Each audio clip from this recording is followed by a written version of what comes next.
Welcome to the Opperman Report.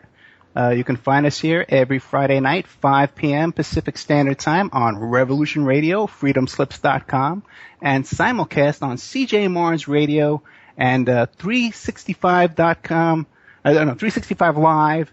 And then during the week, we're rebroadcast on awakeradio.us and Hazy Radio and Firehorse Radio. And we're even about to pick up another news station is going to pick us up on Thursday nights. In a non-disclosed location, whatever, to be announced in the future. Top secret negotiations going on there. And I'm going to do some live content on Thursday nights at 6:30 on this new station. And you can find our old shows on the Opperman Report YouTube channel and also the Opperman Report Spreaker.com channel. And very soon we're going to be on iHeartRadio.com. Okay, everybody's been bugging me like crazy for weeks and weeks. You have no idea about the story about the Millers. These are the Las Vegas Walmart shooters that killed those 2 cops here in Las Vegas. We did a big show about that on Caravan to Midnight with John B. Wells. And there was a lot of interference with the interviews and the recordings. I had some personal first-hand people who knew these Millers and dealt with these Millers and were with the Millers up at Bundy Ranch, and they were part of the Millers with the campaign for governor with David Vanderbeek and the campaign for sheriff with Gordon Martinez. And I knew all these guys, and we did a big show with them, and we did a big show on Caravan to Midnight. Finally, John B. Wells has put that show up. You could download it for 99 cents and keep it. But also, too, they put it up on the John B. Wells Caravan to Midnight YouTube channel. So you could zip over there right now and you can listen to that. I know for a fact that show's gotten a lot of response over there. Before we get started, I just want to remind everybody this is a listener-sponsored station. We have no corporate sponsors, so if you want to support our station, you have to visit freedomslips.com and click on the donate button. Okay, I got a big announcement I'm going to be making during the after show tonight at 7 p.m. on cjmarsradio.com, and that's about this story about Shelley Tripp and her whatever happened this week with her abduction or disappearance in Louisiana and her reappearance in a hospital room in Mississippi. She was just discovered yesterday. And I've been holding back on this.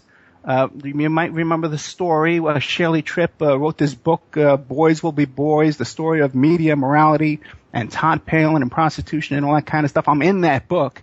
You could dig up that book. I'm mentioned in that book. And, she was my client a couple of years back and was involved in a big giant scandal that involved Todd Palin and Sarah Palin, and then graduated into a congressional investigation and a congressional hearing. So I'll be making a statement on that after we finish with our guest tonight. Because our guest tonight, I always say, you hear me say this all the time, that, I wanted to do a radio show, and it was just for this kind of guest. This is the kind of information that I'm looking to get out to you. And so we have tonight Adam Gorightly. Adam Gorightly is a fascinating guy, and he's written a ton of books. He has a couple of websites. One is called AdamGorightly.com. And then another one is Adam Gorightly's Untamed Dimensions. You can find that at gorightly.wordpress.com. He's got another website, domain, called historiadiscordia.com. And that's basically, I think it's about his most recent book, which is called Historia Discordia, and that's available on Amazon.com. You can find a link to that book on my blog, The Opperman Report. We're also going to be discussing his books, The Shadow Over Santa Susana, Black Magic, Mind Control, and the Manson Family Mythos. And you guys know I'm into all that stuff. And also another book, a fascinating story that I've never heard before until this week when I started listening to doing some research on our guest tonight. Caught in the crossfire, Kerry Thornley, Oswald and the Garrison investigation. That's a story about this guy, Kerry Thornley, who was writing a book about Lee Harvey Oswald like 3 years before all this stuff came out with the assassination. Just fascinating stuff. Adam, are you there? Yes, I am. Thanks for having me on, Ed. Dude, man, I'm so excited to have you on. You're like a fellow traveler, you might want to call each other. I'm into all the same stuff you are, man. So listen, cool. Give us a brief bio about yourself. Who are you? Your books? What do you like to do? Tell us. Boys, really got into this interest in the paranormal and conspiracies many years ago. had some strange paranormal type experiences, and so it got me interested in that type of weird stuff, but also with the conspiracies. Years and years ago, it was probably in the early 80s, I was on a college campus in California, and I saw a sign that said somebody had posted that the CIA killed JFK, and I went, wow, I'd never heard that before. So it got me initially. I was started looking into the Kennedy assassination and went down that rabbit hole. And so as time passed, I started writing stuff. This was back in the late 80s, early 90s, and a place where to publish edgy stuff back then if you were writing about a lot of this stuff, because you didn't have X-Files back then, and conspiracies were still, writing about conspiracies back then was still a little bit out of the norm. In recent years, people are getting more into this stuff, but I started writing for zines, a lot of the self-published magazines that became popular, before the internet, and a lot of those zines turned into real magazines like Paranoia and UFO magazines. So I continued writing for those over the years, and then the mid to late 90s, I got interested in a lot of the conspiracies revolving around the whole Manson family story. So that got me going. Eventually, I figured I need to write a book on this just so I can learn about if there's any truth to any of these crazy conspiracies. And that turned into the first book there, the Shadow Over Santa Susana, and into other topics as well, looking into Kerry Thornley, and that's another story to itself. That's kind of how I got into the writing thing. I did podcasting for a while, had a show a few years back that got into these topics called Untamed Dimensions, and you can find that. You didn't mention it in the links you talked about, but that can be found at, I couldn't even tell you the correct link to it now, but there's a bunch of archives from my shows if people look for Adam Gorightly and Untamed Dimensions podcasts. I'm also a sometime musician. I also do that, and after a real world job, I won't mention what that was, after about 30 years or so, I'm finally in a position now where I'm writing full time and got out of the 9-to-5 thing, so life is good. How old are you? 54. Yeah, I figured you had to be my age. I'm 53. I'm going to be 54 in September. Mm-hmm. I figured you had to be my age. Okay, now I was listening to a lot of your stuff this week, okay? And I was kidding you before the show. I said the first question I'm going to ask you is going to crack you up. Yeah, I'm curious. Yeah. Rock and Rollin' Stewart. Yeah, I wrote a piece about him years and years ago. Okay, so I got a little story about him myself, but tell us who Rock and Rollin' Stewart was and where he is today and what happened to him and all that kind of stuff. Well, he's still locked up in the joint as far as I know. He was, I haven't checked up on the guy recently. I wrote an article about him in the early 90s, but he was that character you saw, and this is going back the late 70s, as far back as then in the 80s. You always saw this guy at a lot of the games with this big rainbow-colored wig. And he oftentimes, later on, I don't know if he was originally into the Christianity thing, but after a while he'd hold up these placards with different passages from the Bible. And so you saw this guy, on the baseball game of the week or whatever. He knew how to position himself exactly where the cameras would be panning. So for years you saw this guy, and it was just like, after a while you got used to it. There's that weirdo with the rainbow-colored wig. He got into sex and drugs, according to his story, and kind of was going down a bad way, and so he became a Christian, born again Christian, but that also took him down a strange path, and he kind of went off the deep end eventually, and without referring exactly to the article, he ended up kind of going off the rails, as I mentioned, and kidnapped. It was at a hotel, I guess, somewhere in L.A. near LAX, if my memory serves correctly. There was a big standoff, and he had kidnapped one of the maids in a hotel room, and he was trying to get across, some message about the end times were nigh at hand and that type of stuff. And eventually they were able to apprehend him and take him in. And, of course, he said he was trying to get the message of the Lord out. Nobody was listening to him, so that's why he went to those drastic measures. I guess there were some signs that he was becoming dangerous. Year or two before that, he had gone to the Masters golf tournament and thrown out some little bombs, kind of smoke bombs, nothing that was going to hurt anybody, but caused a distraction. And so, in a nutshell, that's kind of the story of rock and rollin' Stewart. There's actually, somebody did a documentary a few years back as well. I don't know his current status, if he's still in prison. Maybe you know it. Yeah, he's still in prison, and he's gotten 3 life sentences, because what he had done was, besides, he had taken 2 day laborers. He hired 2 day laborers. He picked them up like out in front of Home Depot or something. Yeah. And he took them over to the hotel to kidnap them, but they got away. And there was a maid there in the room, and so the maid locked herself in the bathroom, so he was in there with this maid when the SWAT team came busting in on him and all that kind of stuff. Yeah, but he got 3 life sentences, and he hasn't had a parole hearing in a while. I think it's not until 2015 or 2017, and where he gets his next parole hearing. Mm.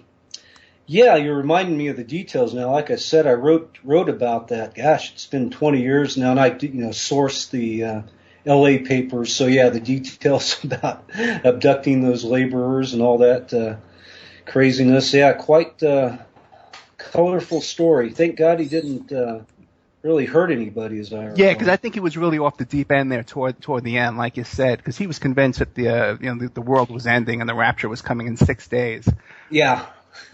I kind of got fascinated with this guy.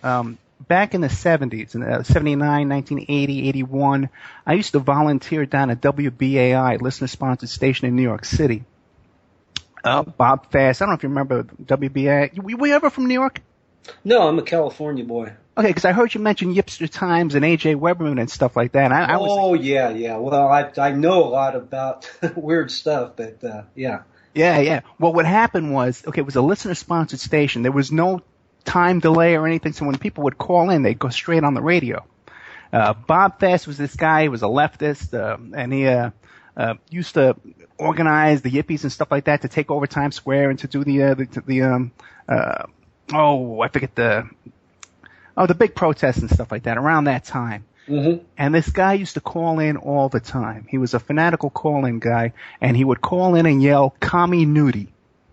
And he said, "Commie nudie."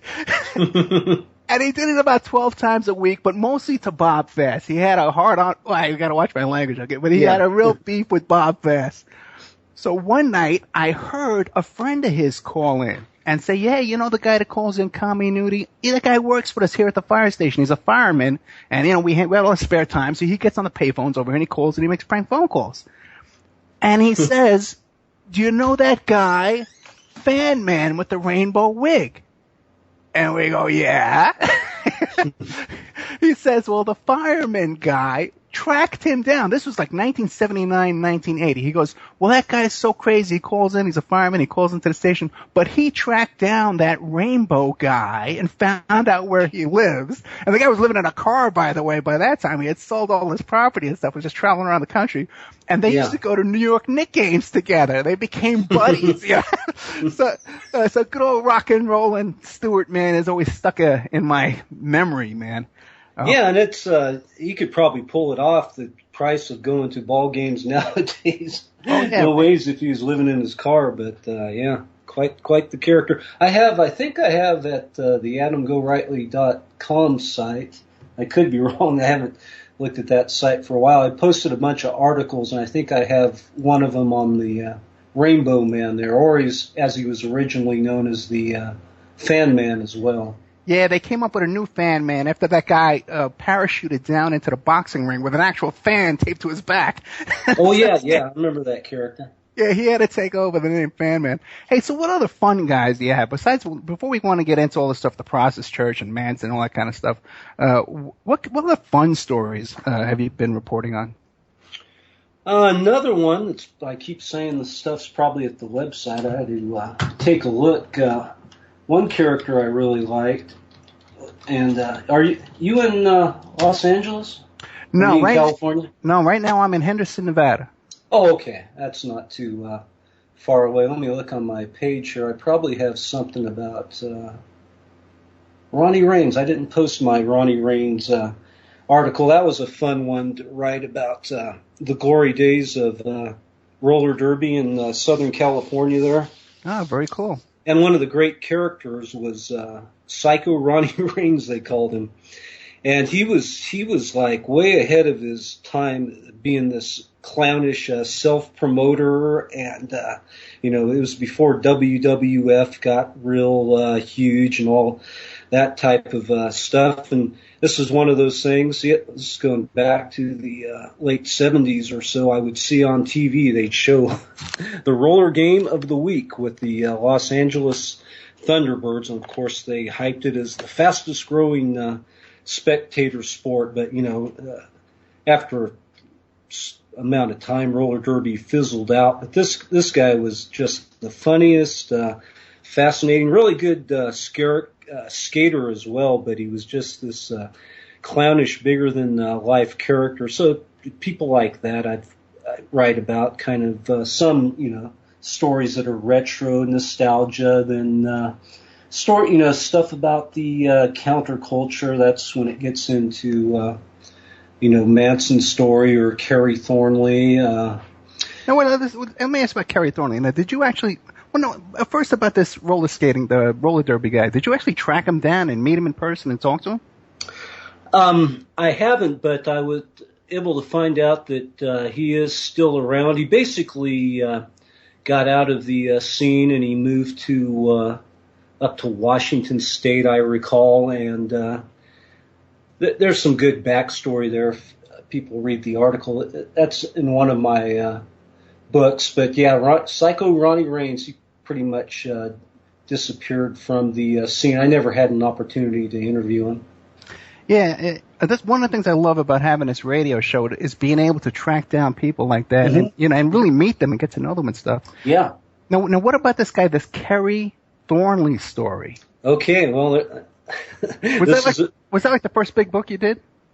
Well, the Manson book was, the Thornley was the second big book, and basically became aware of him. I talked about writing for zines in the late 80s and early 90s, and that was kind of the cutting edge for people, once again, writing about conspiracies and the paranormal before these subjects got a larger audience here in recent years. And I saw the name Kerry Thornley bouncing around over the years in different magazines. He was a writer, and he would write kind of strange conspiracies that I couldn't quite decipher a lot of the time, but something attracted me to his work. Then in the 90s, a book came out called Conspiracies, Cover-Ups, and Crimes by a writer named Jonathan Vankin, and he had a chapter in this book about Kerry Thornley.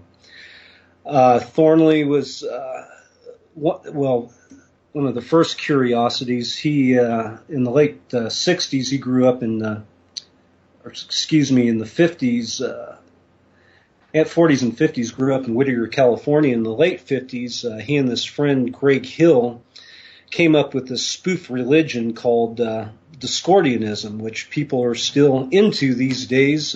Many years later, it was basically a way to poke fun at organized religion and that type of stuff. So that happened in the late 50s. Then Thornley had been in the ROTC in high school, so when he got out, he tried college for a while, but wanted to get out and see the world because he was a budding writer. So he enlisted to fulfill his active duty and went into the Marines there, first in Southern California.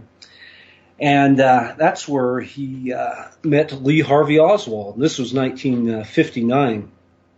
So he's kind of fascinated by Oswald. Thornley was a guy who liked to talk philosophy, politics, these type of things. He was a thinker and a kind of unconventional guy. And Oswald was somebody who would talk to him, and Oswald was kind of shunned because he had been into the Far East and had been sent back. He'd been demoted. A lot of people say that was kind of a cover story to present this picture of him as a malcontent when he's really some type of agent. But anyway, he met Thornley during this period, and they had lengthy conversations. This went on for a couple months or so. Then Kerry got sent to Atsugi, Japan, where Oswald had previously served. Over there, he was a radar technician, and basically they were monitoring the U-2 spy planes. Oswald also had clearance to do that as well. And so that kind of plays into the story here. But during his trip over there, Thornley started writing this book called Idle Warriors that was about being in the service during the Cold War era, and how there was a lot of melees and discontent among the enlisted men. And so the main character in this book, Thornley modeled after a number of Marines, including himself he had served with. He called this character Johnny Shelburne. And then once he got over to Atsugi, Japan, is when Oswald had basically defected into Russian. At that time, Thornley changed the main character and based him solely on Oswald, so he brought that up earlier. Thornley was writing a book about Oswald, 3 years before the Kennedy assassination, which is another curiosity. And the rabbit hole goes much deeper than that, if you want me to. Yeah, we want. Okay. Yeah. Okay, so next. So Thornley gets out of the Marines, and he and his buddy came up with this spoof religion, Discordianism. They're back in Southern California, and they're out. And this is in Whittier, which, pretty small Southern California town at that time. And they were, one day they were it was later in the evening, they were making a bunch of ruckus at Thornley's house, and his parents said, "Shut up, quit making noise." So they went over to Greg Hill's house, and their parents told them that. So they said, let's go out and we'll just go and walk the streets, and we can't possibly bother anybody. And they got picked up by the cops saying, "You're walking around making too much noise." And they said, "Well, they aren't bothering anybody," and they got fed up with that. I said, "Let's go. I'm a budding writer too. Why don't we go to some place where we can make noise all hours of night and meet interesting people?" And so they decided on New Orleans, the French Quarter. And so that's where they landed, basically 1961. And so Thornley started writing this book about the French Quarter. He never finished it, but it was called, I think he was going to call it The Colored Will. Writing about all the colorful characters there, the musicians and the poets and the bohemians and people with different sexual preferences, and also shady characters that were involved with the mafia and crime, and even people claiming to be intelligence agency. It was a whole interesting time there in the French Quarter with a lot of colorful people. So during this time, he met a couple characters by the name of Gary Kirsten and another guy who went by the name of Slim Brooks.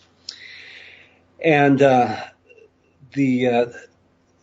of them claimed, that they'd been involved in World War II and naval intelligence, and had ties to the underworld and mafia and these strange connections and or curious connections.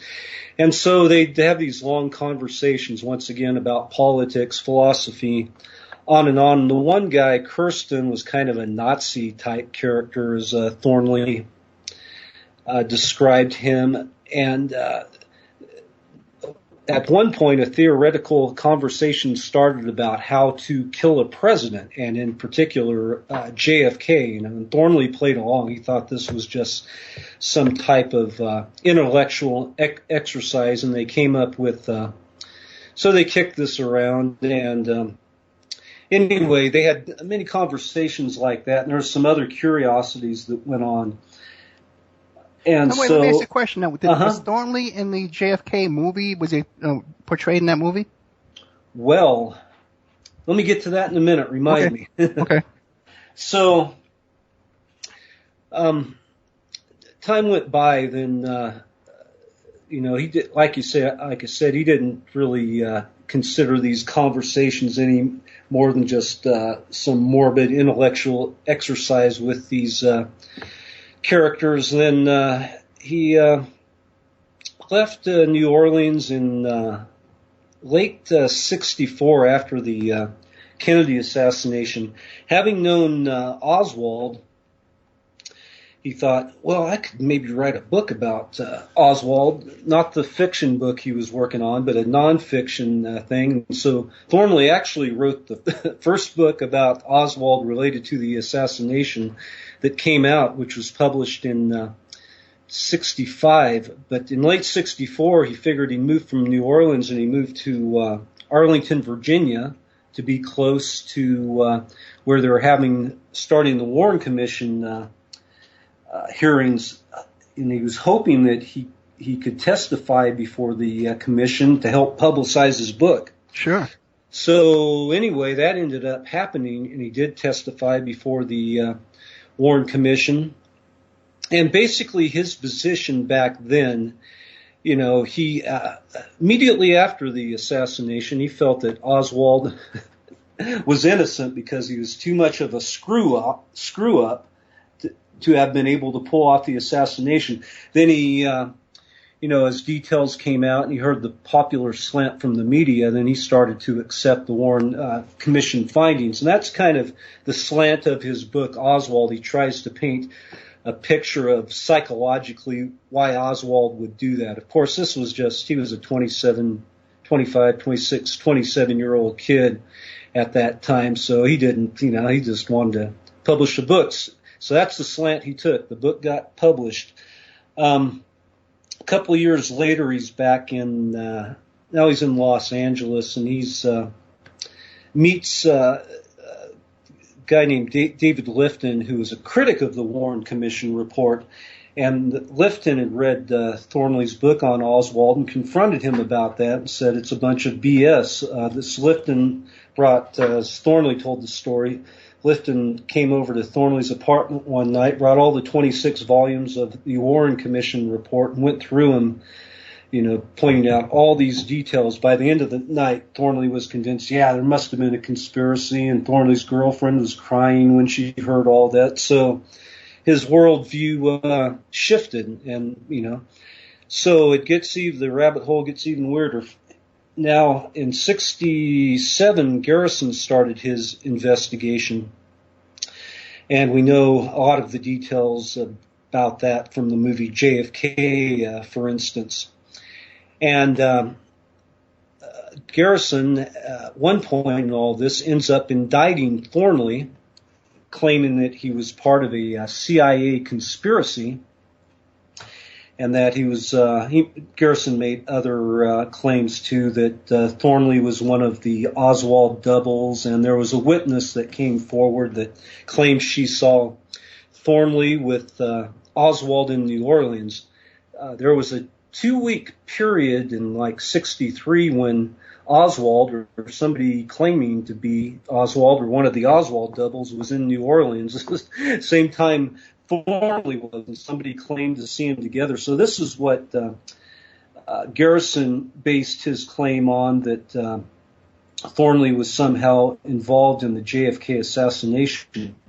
Thornley denied all this stuff. There was also these chance encounters Thornley had with people connected to the JFK assassination.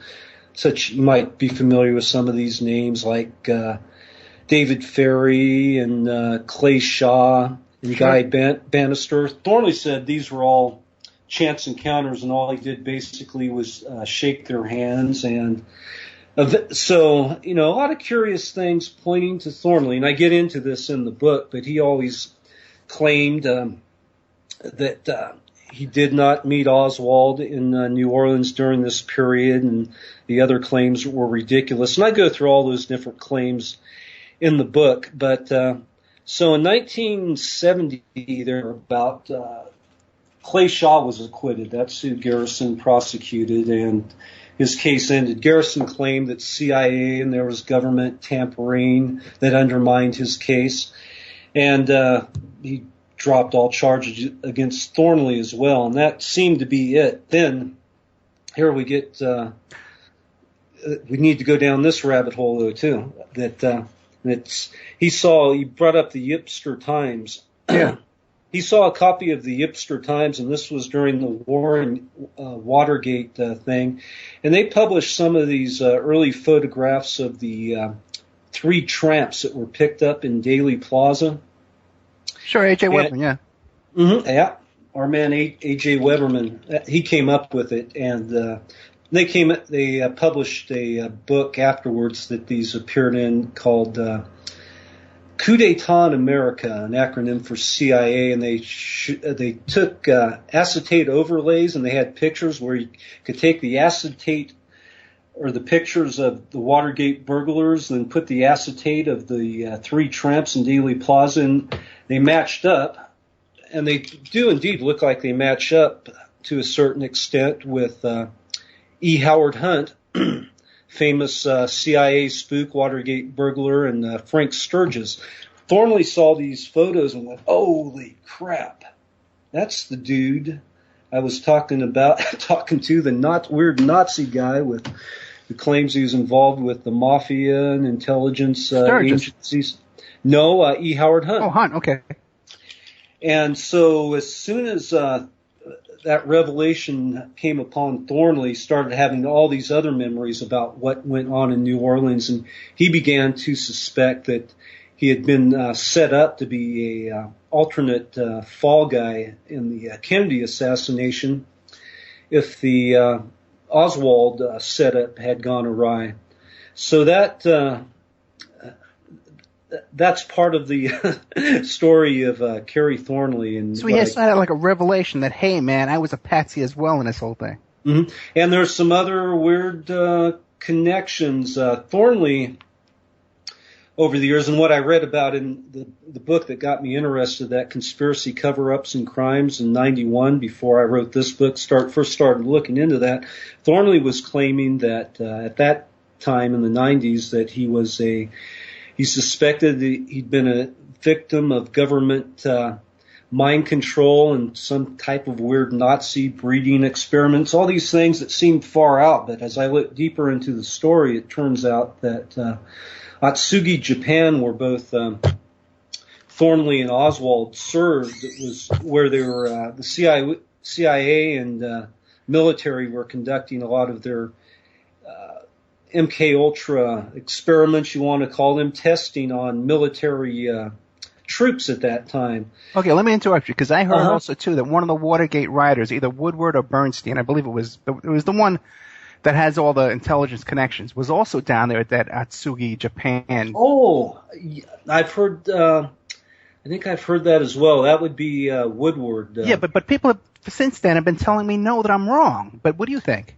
Well, I don't know that for sure. Okay. I'd have to look into it. I know that Woodward, though, and this is pretty well documented, that he was in the military and naval intelligence, so a lot of people are suspect of a lot of the information he puts out. For instance, he's done, quite a few books. Obviously, first was the whatever they called their book on All the President's Men, right? Helped bust open the whole Watergate thing. But then he's also he did the book on the head of the CIA, Kesey, right, who died, and I think it was called Veil, and he did these deathbed confessions or whatever from Kesey that a lot of people think was like a smoke screen. So then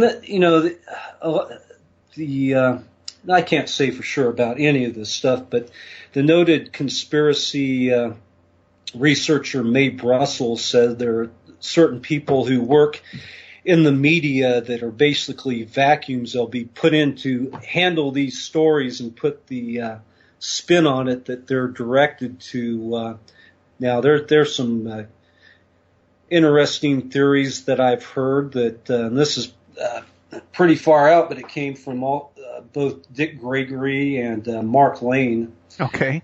That John Belushi, of all people, was looking into the assassination of JFK right before his death, and they suspected that he'd been conveniently overdosed because of that. And interestingly enough, Woodward, he ends up writing the biography of Belushi and painting him as this terrible character. So some suggest that's basically Woodward's role. So it's this is something to consider, especially with the intelligence background he has.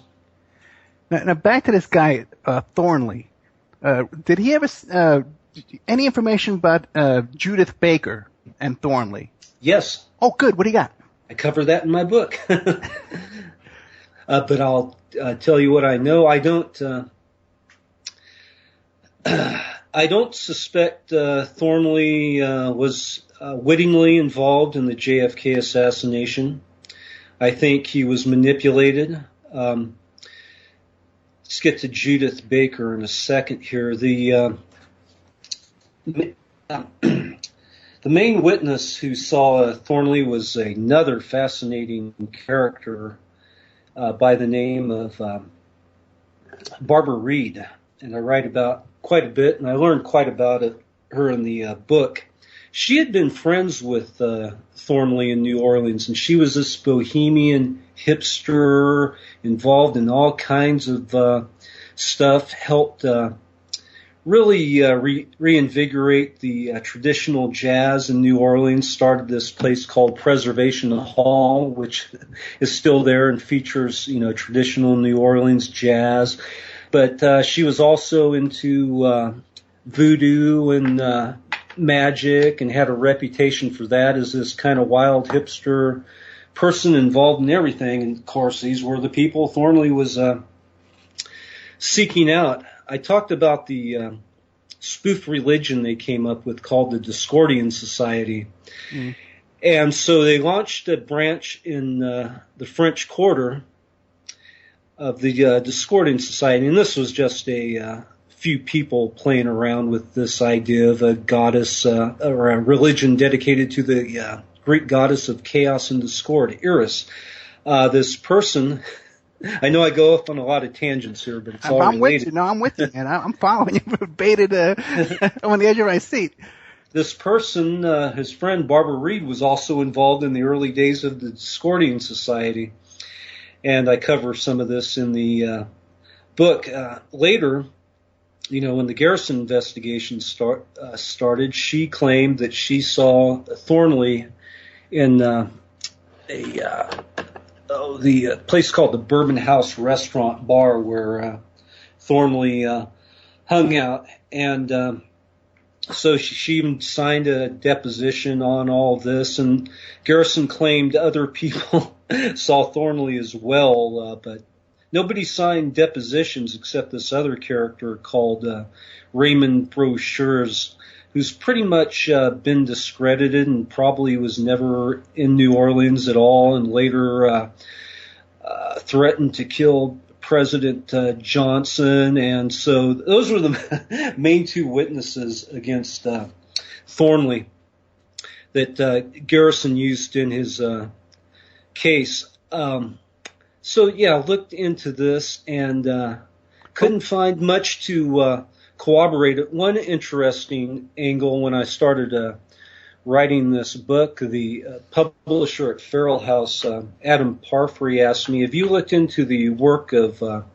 John Armstrong? He's written a book called Harvey and Lee. And I said, well, I was familiar with it. And basically Armstrong presented. He went through all the Warren Commission stuff and looked at all the discrepancies, and he basically came up with a pretty documented, well-documented theory that, there were two Oswalds, Harvey and Lee. And so Parfrey said, well, why don't you, if you could check out on this angle too, because that fascinates me, and this guy's done some great work. So I talked to John Armstrong, and we got going about talking about the different Harveys and Lees. And the Harvey and Lee had been, this is something that started at youth. They'd been both identified as Lee Oswald in different parts of the country, and basically groomed for an intelligence mission is the theory.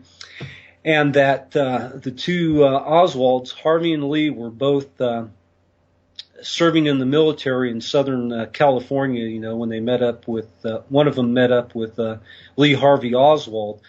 There was discrepancies when they interviewed different people who'd served with Oswald in Southern California, how they indicated different bases. Some claimed, well, they were with him in Santa Ana, and others said they were with him in El Toro.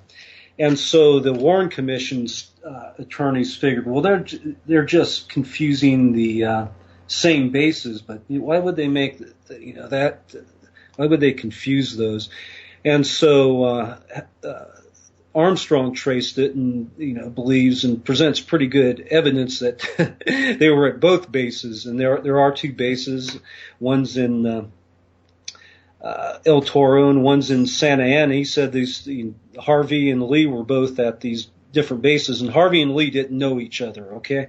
So, and then as you progress in the Kennedy assassination story, there's the tales about the different Oswalds, Harvey and Lee. And anyway, when I talked to Armstrong about this, he believes that Harvey was the Oswald that was in New Orleans at the same time Thornley was there. And this wasn't the Lee Oswald that Thornley knew in Southern California. So I'm thinking, that Thornley, he interacted with this other Oswald double, but didn't recognize him as the guy he had known in the Marines. So anyway, that was the main witness, this Barbara Reed against Kerry Thornley. And God, where were we going from there? Okay, I'm gonna take a little break real quick and read some commercials, because we actually went long, because I'm so fascinated with what you're telling us. But while I'm reading these commercials, I want you to think about Judith Baker. Oh yeah.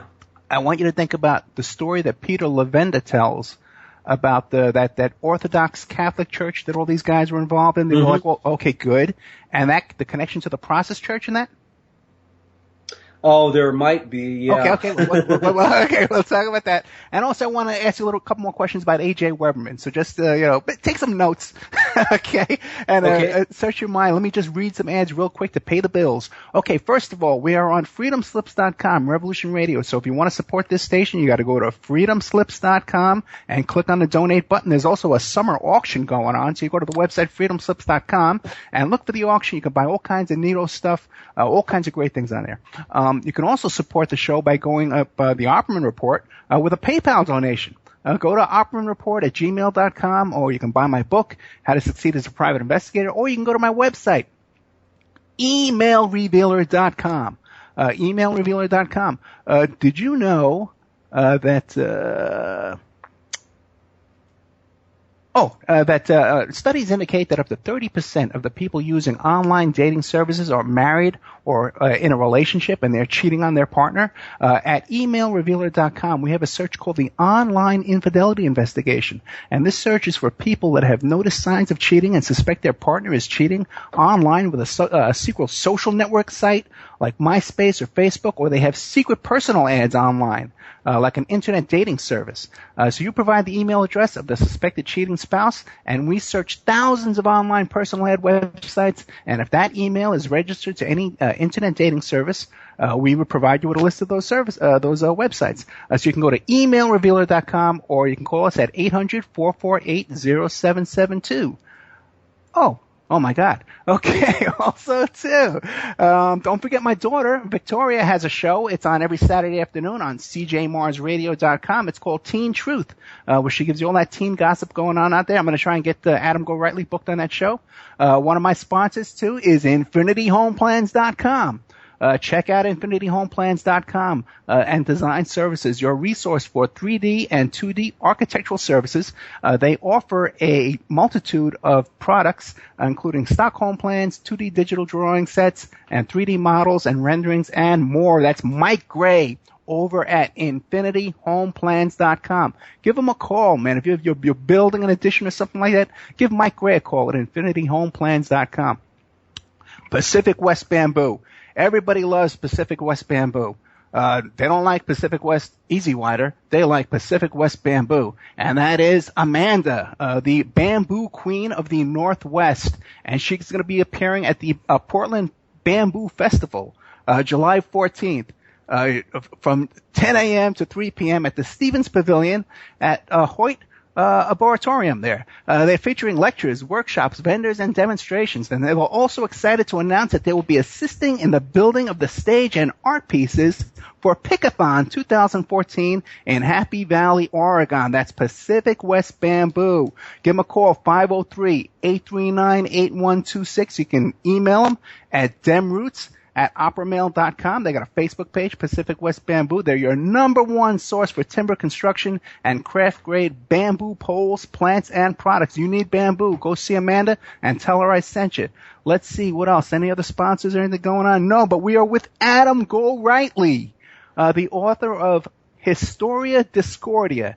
You've heard a little taste of what this guy's talking about. The guy's an encyclopedia. He wrote The Shadow Over Santa Susana, Black Magic, Mind Control, and the Manson Family Mythos. We're talking about Caught in the Crossfire, Kerry Thornley, Oswald, and the Garrison investigation. Okay, I heard Peter Levenda say, you're there, right, my friend? Yep. I heard Peter Levenda say that the same attorney that incorporated the Process Church incorporated that bizarre Orthodox Catholic Church group that they were all in. Ferry was a bishop. Bannister was a bishop. What about maybe even your guy there, Thornley? Maybe he was a bishop over there.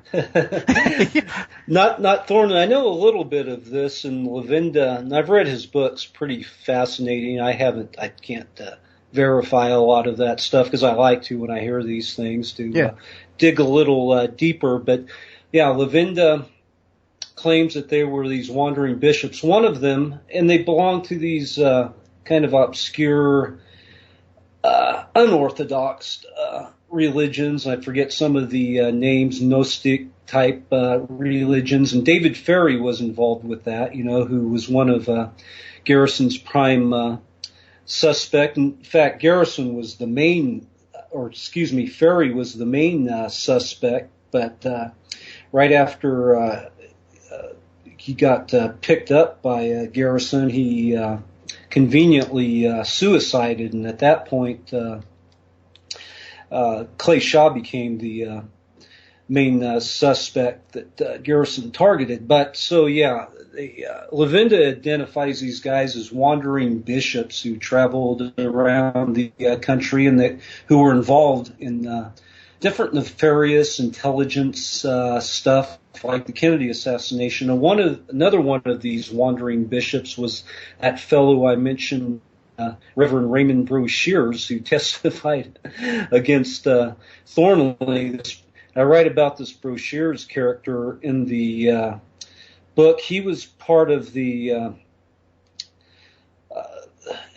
kind of involved as a gay activist. Apparently, that's how he met Ferry. Ferry was also homosexual, and later Broshears ended up as there's some speculation if he was ever actually in New Orleans and know any of these guys, and then he made up the story. But he was an odd character, and he later ended up in San Francisco and basically helped ordain ministers and his church who were people trying to evade the drafts. He was helping them evade but then later he informed on them. So, this is a sketchy character, and this was a witness against Thornley, and I had wrote other stuff about other stuff about him in the book. Can't get into all the details, but with the wandering bishops thing, there was also a guy called Thomas Beckham who Lavinda also identified as one of these wandering bishops. And I really haven't looked into it any deeper than that, but they did have these odd affiliations with different church groups. So, could you confirm that they were hooked up with the Process Church? Ooh, I don't know about that, but the Process Church was in New Orleans. At that time? At that time, yeah, they came to the U.S. They were there in New Orleans at the time of the Garrison investigation. Okay. So, and when Thornley went back to testify before the grand jury for the Garrison investigation, this was like 1968. He guy he had known there before, Slim Brooks, met him. And Slim Brooks is one of the guys who had talked to him about the Kennedy assassination. He's the first one he bumps into when he gets to New Orleans, this Slim Brooks guy. Thornley didn't think too much about it. Those were long-ago conversations. As he thought later, why was Slim Brooks, once again, he was the first guy I saw when I first came to New Orleans, and I'd come to the testify before about the Kennedy assassination. Here's Slim Brooks again. This was curious later, but Slim Brooks took him around and took him to Process Church had set up a chapter. They'd previously been in California, then they set up a group in New Orleans for a while. And once again, you get into all these connections, but the main witness against Thornley, Barbara Reed, apparently was involved with the Process Church there when they were in New Orleans. So as far as a lawyer representing the Process Church and these wandering bishops, I haven't read all of Lavinda's books, but I need to dig deeper into that. But yeah, there's a lot of that's a fascinating connection. Yeah.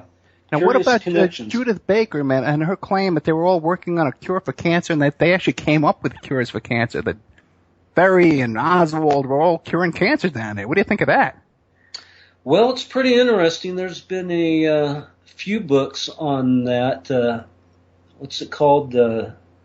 Mary and the Monkey Virus or something. And Judith Baker, that's some interesting stuff. And she brings up these connections that she knew Oswald had a romantic relationship with him in New Orleans, and also in her book she mentions on 2 occasions seeing Kerry Thornley. Oh, really?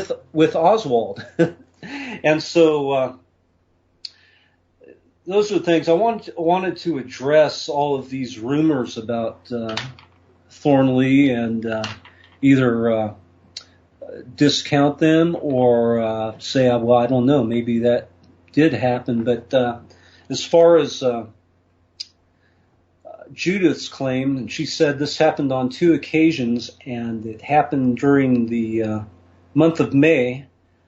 She gives a couple dates. One is in early May and one is later May. It's been established that Thornley basically left New Orleans in early May, so it seems that her timeline doesn't quite jibe.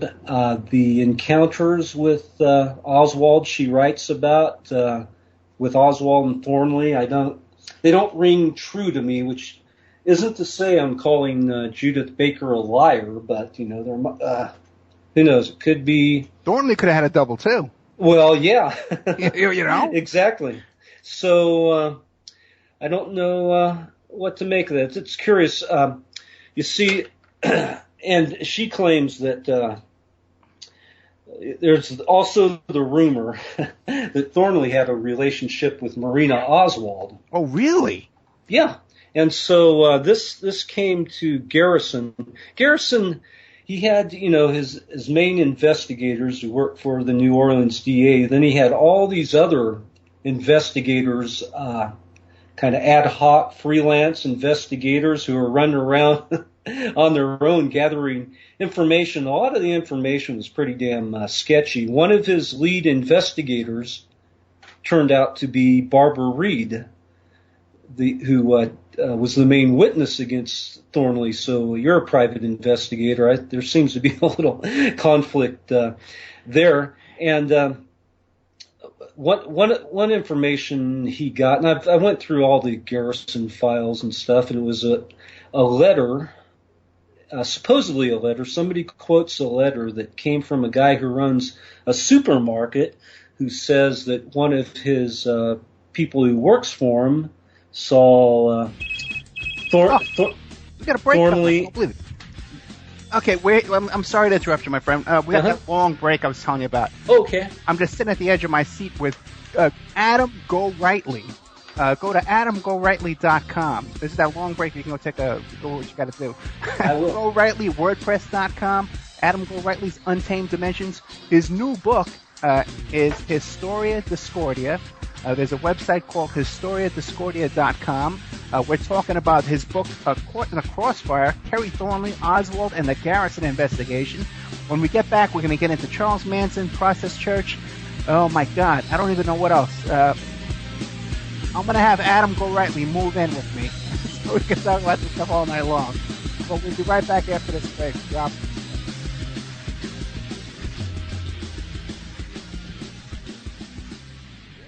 Okay, we're back. Welcome to the Opperman Report. I'm your host, Private Investigator Ed Opperman. Every Friday night, 5 p.m. on Pacific Standard Time on Revolution Radio, freedomslips.com, and simulcast on cjmarsradio.com and 365 Live. Then we're rebroadcast throughout the week on Awake Radio, Hazy Radio, Firehorse Radio, and soon to be some undisclosed new radio stations that are picking us up as we even speak. After the show tonight, in the after show, I'm gonna make a little announcement, a little statement about the whole Shaley trip story this week is coming out, and give a little background on that and what I know about it. Thank God for Haley; she's okay. Well, we know where she is now, at least. Let's put it that way. It's freedomslips.com is a listener-sponsored station. We have no corporate sponsors, so if you want to support our station, go to freedomslips.com and click on the donate button. Tonight we have the fascinating Adam Gorightly, an amazing guy, man, my hero, to tell you the truth. I'm loving this guy. AdamGorightly.com, Adam Gorightly's Untamed Dimensions at gorightly.wordpress.com, and his new website is historiadiscordia.com, and that's his book, Historia Discordia. Hey, Adam, why don't you tell us about the newest book, Historia Discordia? What do you got in there? We talked about that spoof religion, Discordianism, mentioned it a little bit, and basically, to sum up Discordianism, there's a lot to it. But well, let me start with this. What does the word Discordia mean? It's the name of the Greek goddess of chaos and discord, Discordia, okay, or Eris, out of Greek mythology. And this can go down another rabbit hole as well. But I'll try to make it as brief as possible. This all started in a bowling alley in Whittier, California, with Greg Hill and Kerry Thornley when they were in high school. This is in the late 50s, and Thornley I talked about. He liked to discuss things, philosophy and politics. Very inquisitive character, and Greg Hill was a deep thinker too. And in this bowling alley, they began kind of an argument about order and chaos, and why is there all this chaos in the world. And they had different ideas about this, but Greg Hill's thoughts were, well, there really is no order in the world. It's basically just man's perception that we try to place this phony thing we call order, that we're really living in a totally chaotic universe. And And they got talking about the different major religions. They're all based kind of on the concept that these religious ideas were to put order in the world, but it was really a chaotic universe. So why don't we have a god that's the god of chaos? And Greg Hill said, well, there is one in Greek mythology, and she is Eris, the Greek goddess of chaos and discord. So basically this became the spoof religion with these guys, and they kind of developed the idea over the years, and over time other thinkers got involved, people who are into this type of humor and putting this meme out there. Robert Anton Wilson got involved with Discordianism, and they came up with a Bible of Discordianism called the Principia Discordia that evolved over the years, kind of became this counterculture thing. So all of this was going on while all this other weirdness was going on with Garrison. And I don't know if you're familiar with the Illuminatus trilogy published in like the mid-70s, and it's Robert Anton Wilson and Robert Shea's great science fiction conspiracy three-part thing. It's pretty famous, and they dedicated the first book of that to Greg Hill and Kerry Thornley, and there's all these references to Discordianism in there. So when I was first doing my first book, The Prankster and the Conspiracy, I met a guy named Bob Newport who had Greg Hill's archives, and some of that material went into the Prankster and the Conspiracy, and later I was given the entire archives, which has led to the subsequent books, Historia Discordia, and there was more material on Thornley and the JFK Garrison thing, which has gone into this other book, Caught in the Crossfire. So that, I don't want to get too deep into the Discordian stuff. I want to touch on it a little bit more in a minute, but let's, if we could, let's go back to Marina Oswald and Thornley. Yeah. So that was one of the things. Garrison made a lot of claims. Some had some merit, needed to be looked into. Other things, he had all these independent investigators feeding him stuff that a lot of cases I felt was pretty spurious, but one of them, they got a letter from somebody, a guy who ran a supermarket, and I forget his name now. It's in Garrison's files, and this letter, which you don't see the actual letter, it's paraphrased, and the guy who runs the market says he has someone who works there who saw Thornley and Marina Oswald together a lot or something like that. Well, the timeline, they wouldn't have a chance to see each other a lot, but there was some overlap there where Marina Oswald and Thornley could have met in New Orleans. So that was the only really allegation you saw that confirmed that or suggested that in any way. Then Judith Baker claims in the book, that one of the instances where Thornley and Oswald saw each other was at Oswald's apartment or house that he was at in New Orleans, and that Thornley was messing around with Marina Oswald, and that Lee Oswald was upset about it. So those are the allegations there. I don't necessarily buy those. But so anyway, Garrison got wind of all this stuff back when he was doing the grand jury testimony, and he arranged it one day to have Thornley and Marina testify on the same day, so that they would actually walk past each other in the courtroom or right outside the courtroom to gauge their reactions. And there was no reaction, on either one of their parts. Marina had no reaction. She was asked immediately afterwards, "Did you know that man there?" And she denied it. So there you have the Marina Thornley, that they were involved in some type of love triangle there. Lee Harvey Oswald, Kerry Thornley, and Marina Oswald. But if Garrison went to the extent of indicting Thornley, He had some kind of beef with Thornley, but he did. Well, he did, and there's something to that.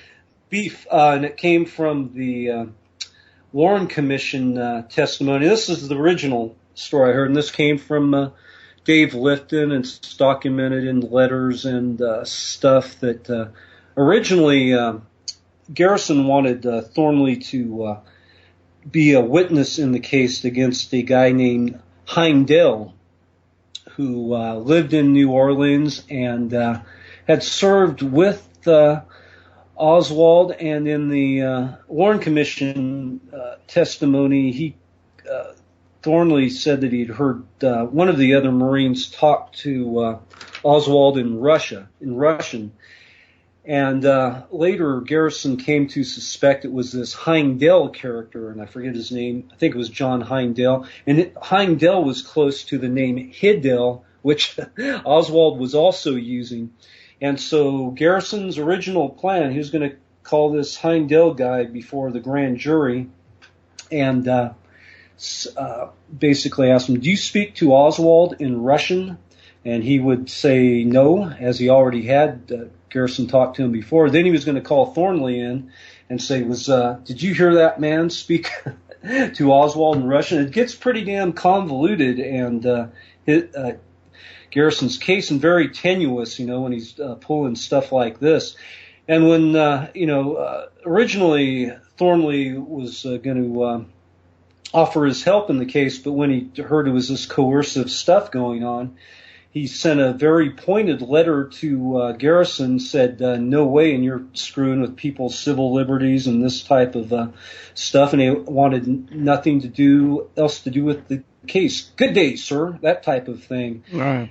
And that ticked off, one of the things that ticked off Garrison, once they started locking horns, Thornley would, would even be more contentious with Garrison. Once he saw where the case was going, and Garrison had made up his mind on very sketchy evidence that Thornley was somehow CIA involved, and it progressively, one thing that happened, this is where we need to bring in the Discordian Society again real quickly. Thornley had the Discordian members had their own Discordian Pope names, and Thornley was Omer Khayyam Ravenhurst. He would go around town occasionally and use that name jokingly. And so one of Garrison's investigators, one of his unofficial investigators named Harold Weisberg, also got ticked off about Thornley. And Weisberg did some pretty shady things as well, but he found out about this Discordian Society, and he began to suspect it was some type of CIA front organization. Right. And then presented that evidence to Garrison. Garrison was Thornley had also, he'd heard about this, and he thought that was hysterical. My God, they're going to bring the Discordian Society in this. And he had another unofficial investigator named Alan Chapman, who was kind of a John Birch Society guy, and Chapman had evidence to suggest the Bavarian Illuminati was involved in the assassination, and he gave that to Garrison. So a pretty weird thing going on here. But when Thornley heard that they brought the Bavarian Illuminati into it, he launched a campaign with some of his other Discordian pranksters called Operation Mind. And then the second word starts with an F and ends with a K, so Operation Mind. To screw with Garrison, they came up with these fake letters from Omar Khayyam Ravenhurst. He'd send it to Garrison's investigator claiming, yes, indeed, the Bavarian Illuminati is involved in the assassination. Just so this type of stuff was going on, and, Garrison, yeah, that's interesting. This merry prankster element, that you find a lot. And it kind of brings back to mind, A.J. Weberman, who was one of the yippies, and was also sort of a merry prankster type. And he was, the whole story about A.J. Weberman, right? Pretty much, yeah. He's the noted garbologist. Right. Yeah. And he collected, I think I saw him on TV years ago when he had his 15 minutes of fame or whatever. And he was bringing up dirt on different celebrities and stuff by collecting their garbage. And one he really got a lot on was Bob Dylan. Right. And yeah, he suspected that. He has this whole theory about. He was also an expert on deciphering Dylan lyrics, or self-proclaimed expert. You know. Yeah. Well, yeah. He said there was all these hidden clues that. Referencing that Dylan was a heroin addict. Right. I mean, it kind of goes overboard. I think Dylan, was using heroin at one time or another. But, yeah, so A.J. Weberman, he's in the story. I have all these letters and stuff, and I have stuff between Thornley and A.J. Weberman. Oh, really? Weberman's, just a couple, They didn't have a lot of correspondence. Weberman's on Facebook. I've interacted with him a little bit. I wanted to answer one question you asked earlier. I made a couple notes. Was Thornley in the JFK movie? Yeah. Oliver Stone, when he was researching, putting it together, he got a hold of Thornley because he heard this stuff, flew him out. Thornley was like in Atlanta, then flew him out to the West Coast and paid his trip and expensive paid trip and interviewed him. And when Thornley told him, well, no, I didn't meet Oswald in New Orleans, that's all Oliver Stone wanted to hear, because he was basically buying into based a lot of his book on Garrison, Garrison case, and Garrison's book on the trail of the assassins. So I had heard originally that, there was a character based on Thornley, but that got ended up on the cutting room floor, and it could have ended up there because potential litigation that might have resulted from that by actually naming Thornley in the story. He was still alive, where a lot of these guys weren't. Exactly, yeah. Now back to AJ, though, again. Are you aware of his connections to the Jewish Defense Organization? I don't know anything about that. Okay, well, yeah, he's actually, at one time he was the head of the Jewish Defense Organization, and this is all public knowledge, I'm not sure what their function is. It's just like the JDL was like a militant, pro-Jewish activist kind of group, Okay. But he actually, across the street from Yippie headquarters, across the street from 9 Bleecker Street, he kidnapped the head of the JDL, and a JDL process server named Ramdam, and AJ had his apartment set up across the street.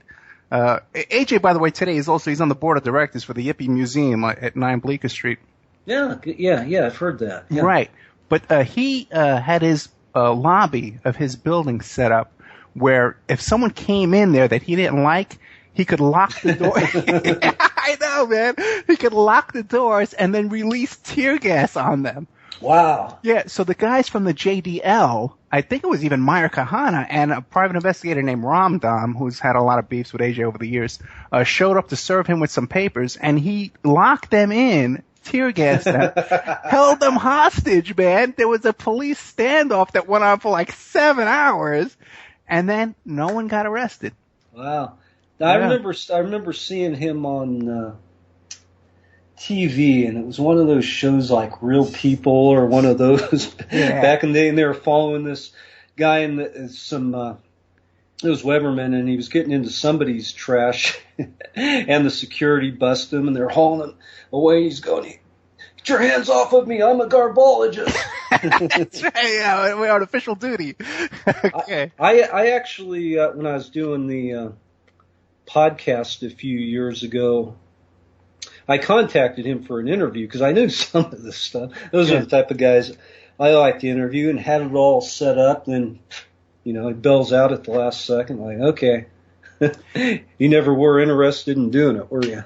Well, yeah, I know. He's a tricky guy, and he's been following me lately too. And we're friends on Facebook. I believe he listens to the show. That would be great if you interviewed him. I'm thinking about it, but that's what you want to do. I've known him a long time. When I was a young guy, I was 17 years old when we first met, And I don't know if maybe there's too much water under the bridge, but who knows? Our mutual friends, by the way, that are both dead. And it's nothing from drug overdoses and AIDS. Back to growing up on the Lower East Side. Yeah, that stuff.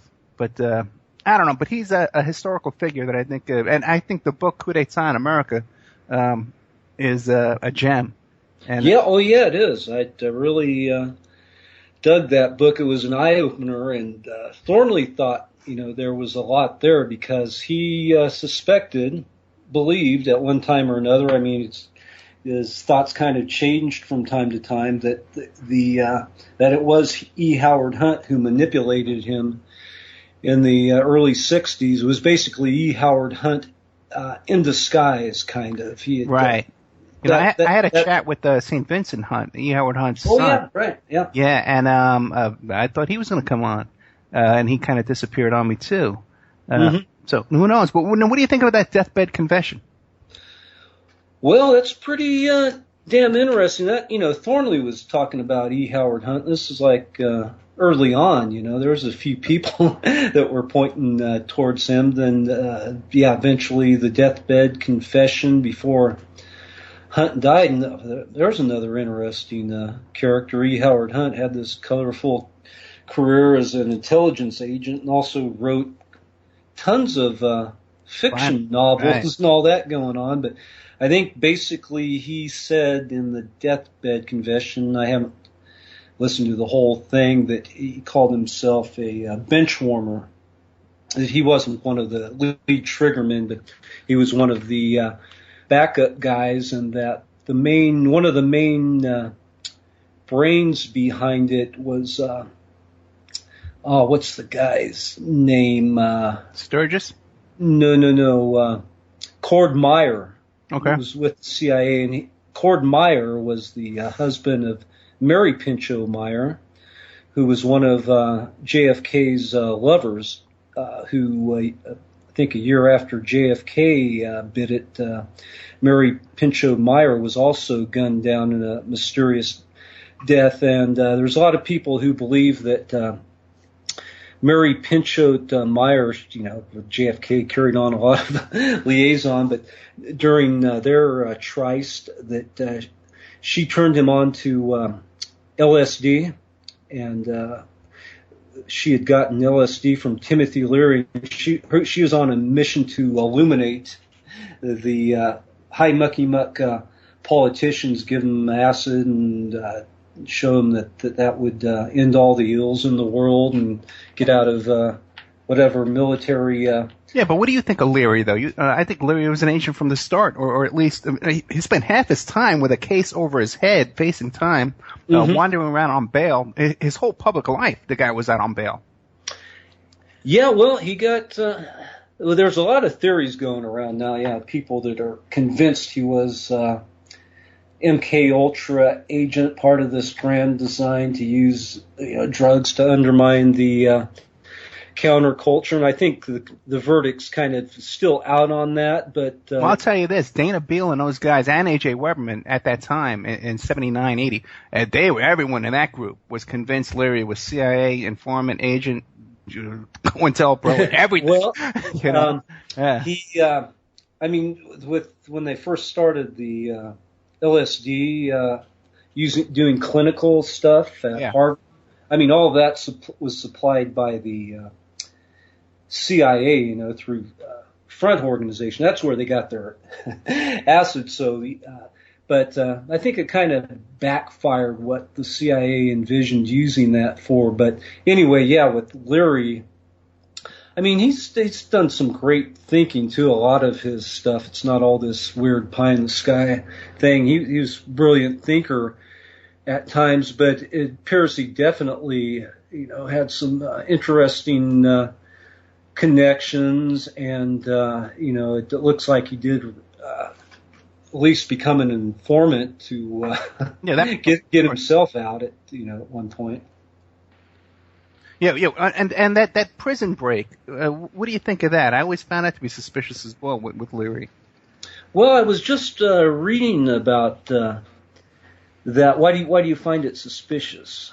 Well, the theory is that because he wrote the psychological examination, they put him in a minimum security section, and then he somehow climbed down this telephone pole to get out, and that the Weather Underground came to pick him up. But from what I understand, when they came to pick him up, he was sitting at a bus stop on a bench. It wasn't really hiding, and the other thing too is that then he ratted out every single person along the way that hit him and got him to Africa. Mm-hmm. and that's when his ex-wife says that. Yeah. Well, you have the popular theory that, the story that Larry tells about his jailbreak. So I guess maybe we don't have all the details. Probably never know.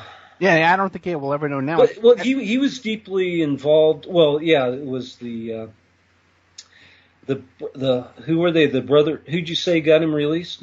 Weather Underground. The Weather. Well, it wasn't. I don't believe it was the Weather Underground. It was the Eternal Brotherhood of Love. This acid deal, LSD group. They were the Southern California. They were the biggest distributors of LSD, and they were working with Osley and all these guys, and so apparently they helped get him out, and Larry ratted on those guys. That's when it gets into this goes down to another rabbit hole about there was this guy named Ronald Stark who was involved with the Eternal Brotherhood of Love, this big criminal enterprise that dealt LSD. And he had this Ronald Stark guy. His real name was Shitsky. I kid you not, but he used the name of Ronald Stark. Yeah. And he had all these. He had this intelligence background with the CIA and all these different outfits, and he was tied into this Brotherhood of Eternal Love, and this is where it hooks up to the Process Church. And really? Okay. Now, how does it? And Manson. Yeah. Well, they write about this guy, Ronald Stark.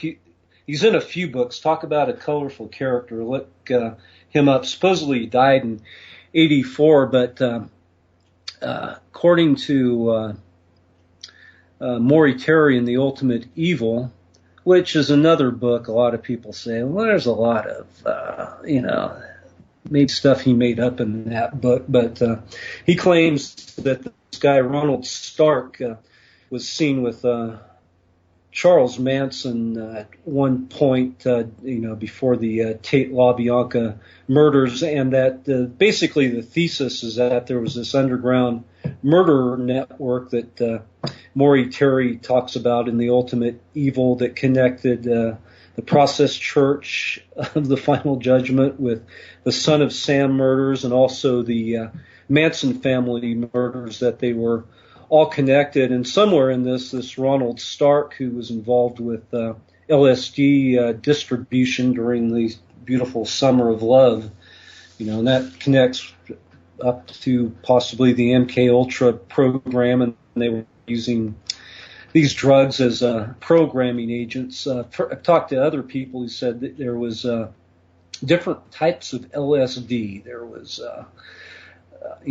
LSD that was out on the streets, but there was also the military or the mind control version that was being used as well.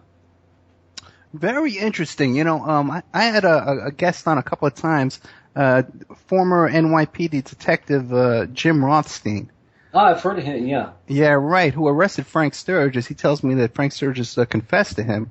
But he also, too, he did a lot of investigation into the Process Church and their connections with the Son of Sam murders down there in which I totally buy into all that, by the way. Yeah. And I have a guest coming up, too, in about 3 weeks, Steve Wick, who wrote a book about the Cotton Club murders with Roy Raiden and all that kind of stuff. Yeah, that connected up with all that, too, yeah. Yeah, right. And then here you got those guys, Mensker, who assassinated Roy Raiden, again with connections back to Process Church again. Well, have you read The Ultimate Evil?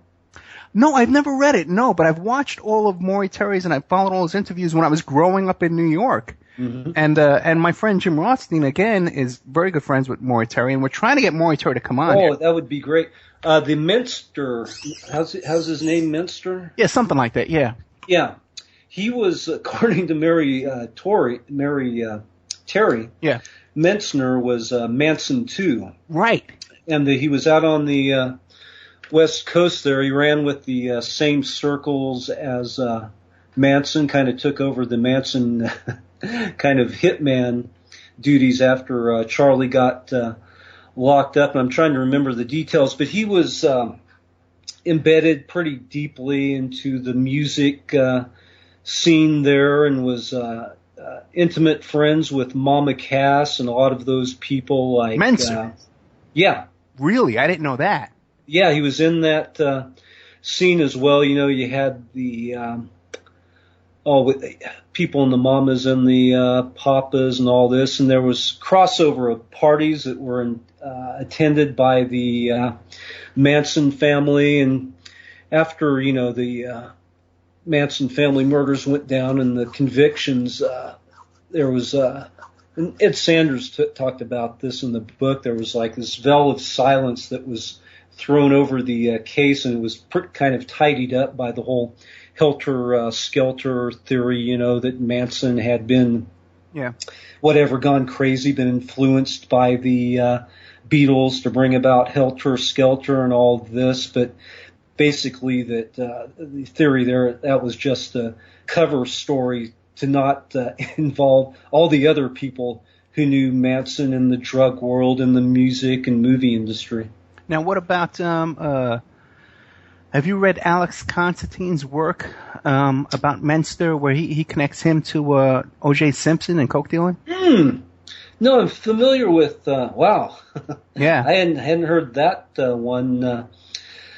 Yeah, I'm familiar with Constantine's work, but I hadn't heard Menster connected with O.J., you're saying? Yes, O.J. Simpson, and I've done my own research on that, and there's a ton of connections between the Church of Scientology to everyone in the O.J. trial. All of them have connections, and all of the talking heads on Court TV and stuff like that, even Greta Van Susteren, all those people.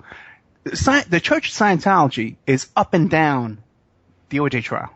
Be careful. Yeah, I know. A lot of people are nervous talking about that. Well, the Process Church, basically, the people who started the Process Church came out of Scientology, as you probably know. Yeah. And even, you want to know something else? There's a connection to Manson, too, because the limo driver, his mother is the appellate attorney for one of the Manson killers.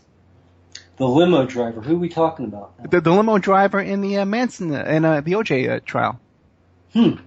Yeah, I did a whole... I hear all these connections, even when you're talking about the Process lawyers also handled these wandering bishops. Yeah. I've also heard, and I think this came from John Judge, and that he claims also the lawyers who represented the Process represented Jim Jones.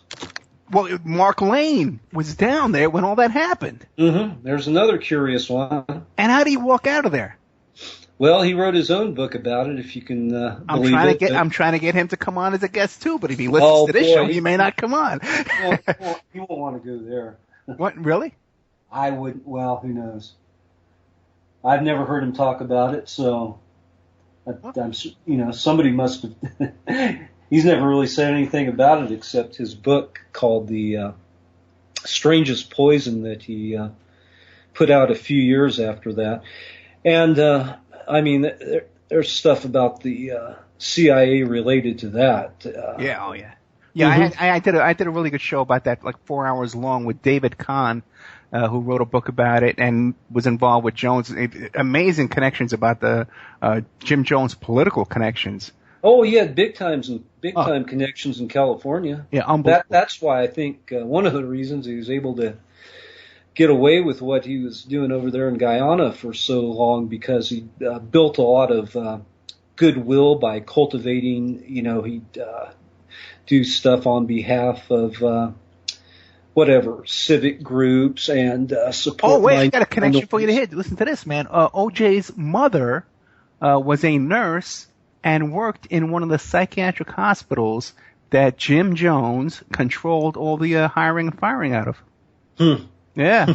It goes on and on. And OJ grew up there in San Francisco, which is the home of what? Again, Process Church, right, coming up through high school and college, and also, too, Colonel Aquino and all his connections over there. Hey, let me get some ads real quick, okay? Okay. Pacific West Bamboo, 503-839-8126, Pacific West Bamboo, your number one source for timber construction and craft-grade bamboo poles, plants, and products. They specialize in eco-friendly reclaimed wood products for the home and garden. They're located in Portland, Oregon, but they ship worldwide. They will ship anywhere. You need bamboo. In the middle of the night, you need bamboo. You call Amanda. 503-839-8126, and she will have bamboo on your doorstep within hours. We have infinityhomeplans.com. Mike Gray. Great guy. You heard him on the show. Check out infinityhomeplans.com and design services. Your resource for 3D and 2D architectural services. They offer a multitude of products, including stock home plans, 2D digital drawing sets, 3D models, renderings, and more. Don't forget my daughter's show, teentruth.com, on cjmarsradio.com at 1 p.m. on Saturday afternoons. I'll be in the chat room hanging out over there. And emailrevealer.com. Check out the online infidelity investigation, and also go to emailrevealer.com. You think your phone's tapped? You think maybe your email's being hacked into? Your ex-girlfriend, your ex-wife, your ex-husband's reading your email account? We can monitor your email account for you and see if there's any unauthorized access to that email account. Emailrevealer.com. And we are back with Adam Gorightly. AdamGorightly.com. Gorightly.wordpress.com. And HistoriaDiscordia.com. Okay, brother, I'm of the opinion that the Process Church is behind almost everything. Man, like they seem to be like everywhere, man. So what can you tell me new that I want to learn something about the Process Church? Something new? Yeah, what do you know? It sounds like you know it quite a bit already. Yeah, I know the surface stuff, but what do you know? Once again, they came out of Scientology. Right. The founders were Robert Moore and Mary Ann McLean. They met. It was in London in the early 60s, around 63, as I recall, and that's where Hubbard had set up shop, L. Ron Hubbard, during that period. And so anyway, they were students of his. They were auditors. They'd become theta clear, or theta clear as they call it. That's when you hit the highest level of Scientology.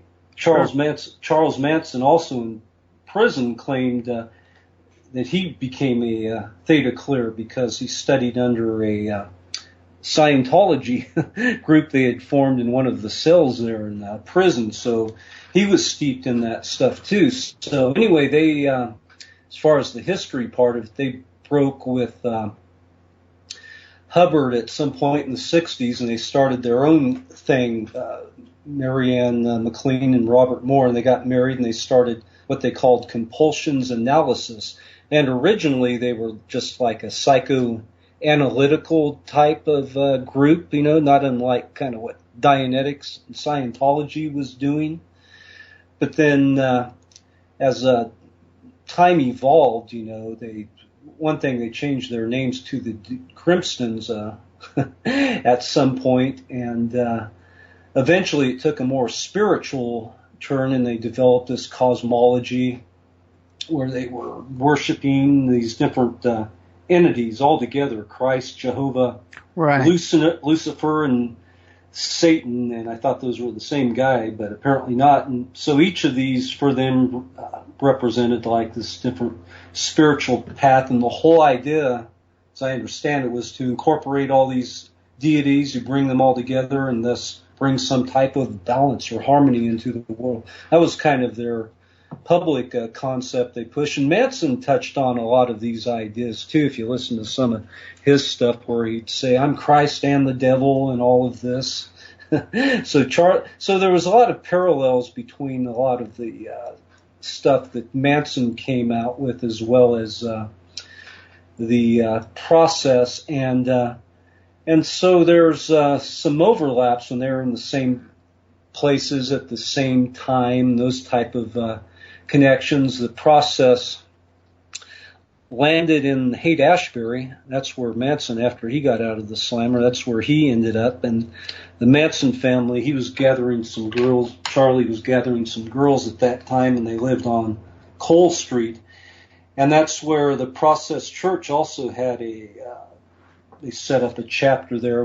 That's the first place they came when they came in the U.S., as I recall, Haight-Ashbury. And so they were located a couple weeks from the a couple blocks from the Manson family on Cole Street. And as you go on and look, there's a lot, connections between the Manson family and the Process Church. A lot of the different imagery and things they talked about. Fear was a big thing with Manson that he used to program his followers.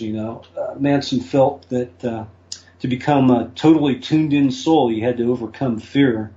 And to do that, you had totally to embrace fear, to become one with it. Charlie called it getting the fear.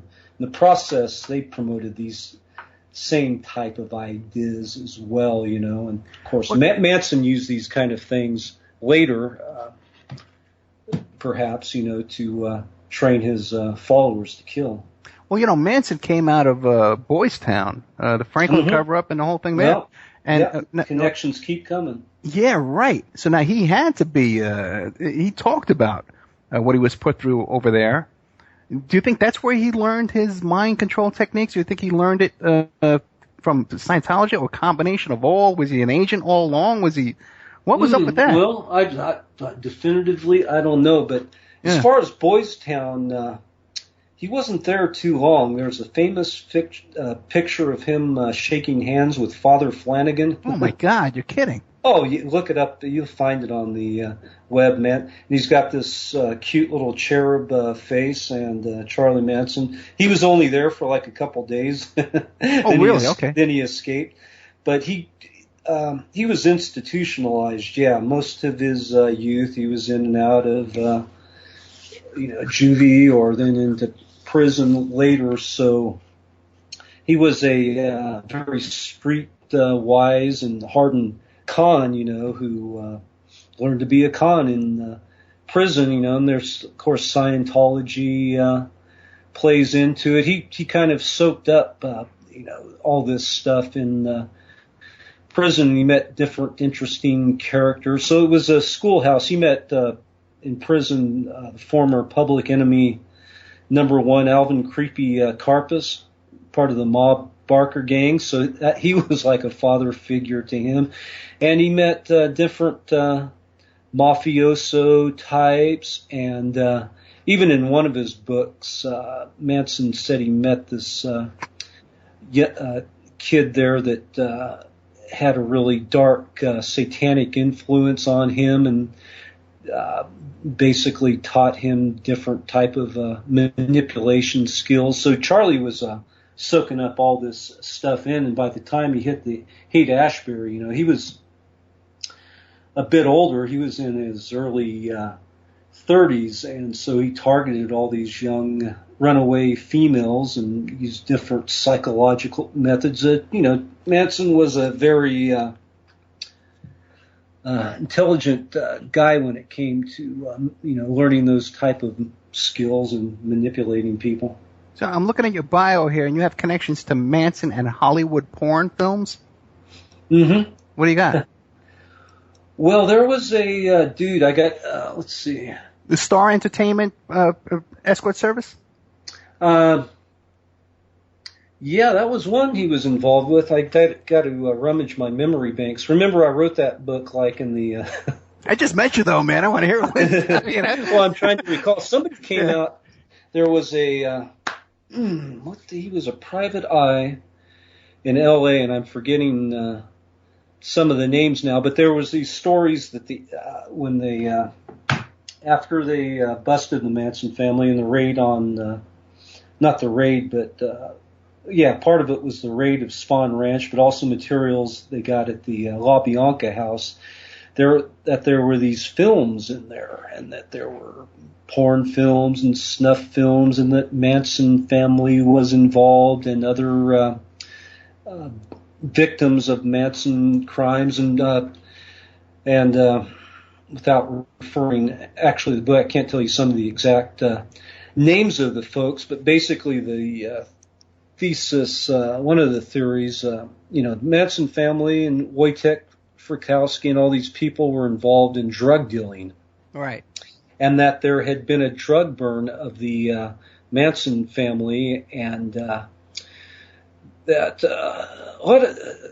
the Hinman murder was it from a drug burn, but part of the deal was the story that one of the drug dealers, they had filmed this drug dealer getting tied up and sodomized, and it had been done by the group Wojtek Frykowski was involved with, and Jay Sebring was somehow involved with this, and that they had also they'd either filmed or done something to the Manson family girls that ticked off Charlie, and that was one of the motivation for the Tate-Labianca murders. Manson also had some, there's a lot of rumors and legends out there. Manson also had a bunch of NBC film equipment they found at Spawn Ranch after, they raided the place after he got, Manson got locked up, and he had all this equipment. NBC claimed that he had stolen from them. I've heard other stories that they were basically filming this life of a hippie commune out there, and so they'd basically been lented this material. And there's different people in the music industry that were interested in filming the Manson family, and so there's all these stories about the Manson family porn films that were going on that shows different people, Hollywood stars that might have been filmed in this. So they wanted to keep a lid on that. And a lot of these films apparently were available on the black market, after later on down the line. None of these have ever actually emerged, so who knows if it's legend or rumor, but once again, Maury Terry picked up on a lot of this stuff in The Ultimate Evil as well, and he says that the Process Church Syndicate, he referred to them, the group, as the Children in his book, that they were all tied in with the Process and Manson family, and they were all involved in filming these porn and murder snuff films that were sold on this underground black market to a bunch of high rollers. Yeah, he said that Roy Radin was a snuff film producer. Mm-hmm. Right. Which I can believe. Mm-hmm. And by the way, anyway, we can get into it forever. We can get into connections, but and also too that little Lisa Steinberg was partially. It was in Heather Nussbaum's diary that she took little Lisa Steinberg to Roy Radin's mansion in the Hamptons. Well, that came out. Yeah, I've read both those books. It's been a few years. One, of course, there's Maury Terry's book, but then there was another one written on what they call those murders. They had a name. The Radin murders, the Cotton Club murders. Yeah, the Cotton. Yeah, I got a guest coming up on that in a couple of weeks. Yeah. Yeah. So, that was going on, and apparently, Maury Terry was hinting that Roy Radin was high up in that organization.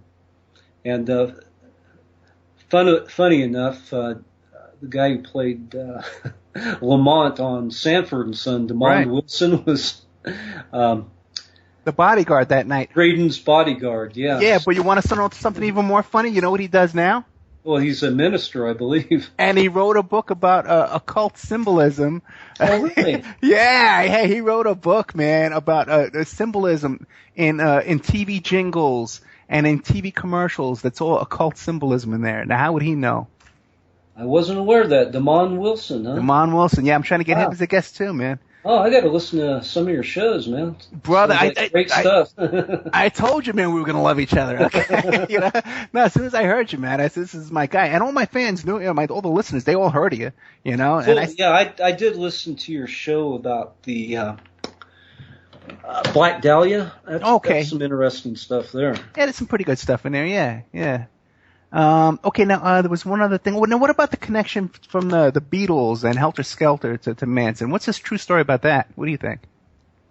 Well, I don't know if there's a true story there. I mean, any real connections that I've been able to determine, between the Beatles and the Manson. Some say, they might have had the opportunity to meet up at some point, but I think once again it was just a convenient thing to wrap up the case and tie a bow on it, that Manson got influenced by listening to the White Album and these other albums that led him on his rampage.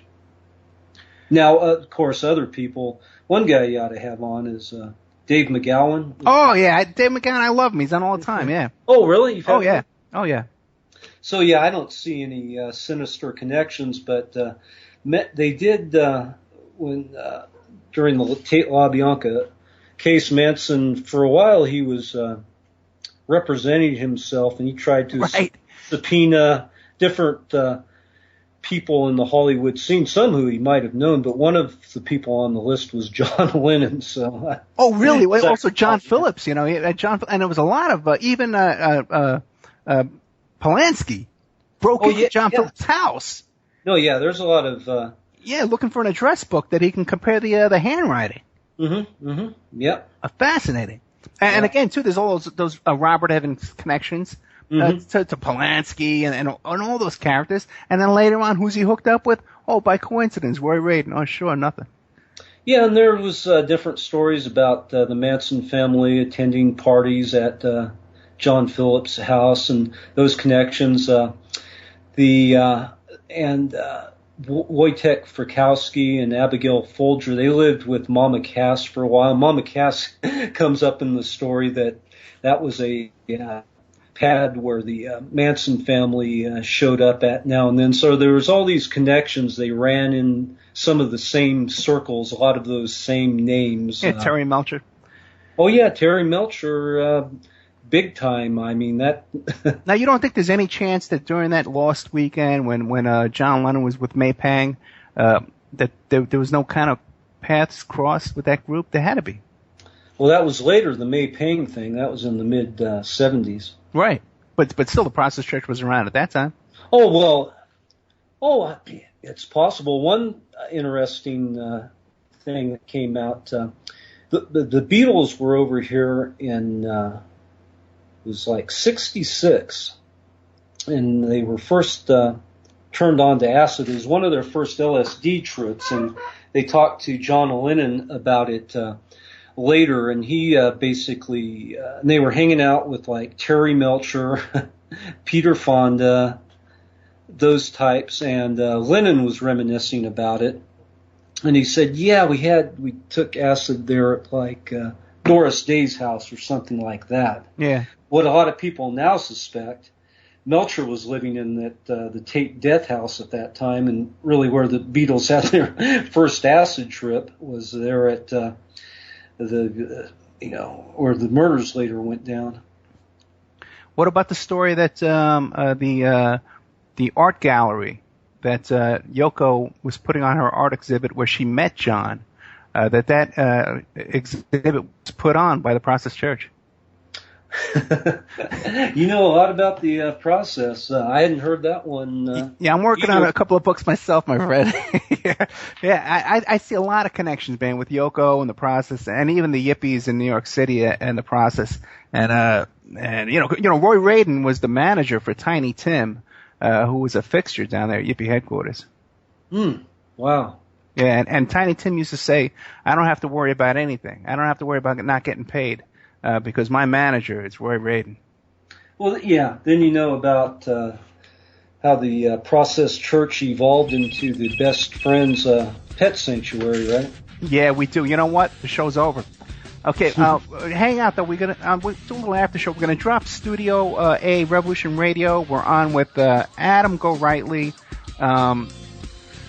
AdamGorightly.com. Go to my blog, The Opperman Report. There's links to 3 of his books. I'll probably add some more as time goes on because I'm gonna keep updating this page for him. He's also the author of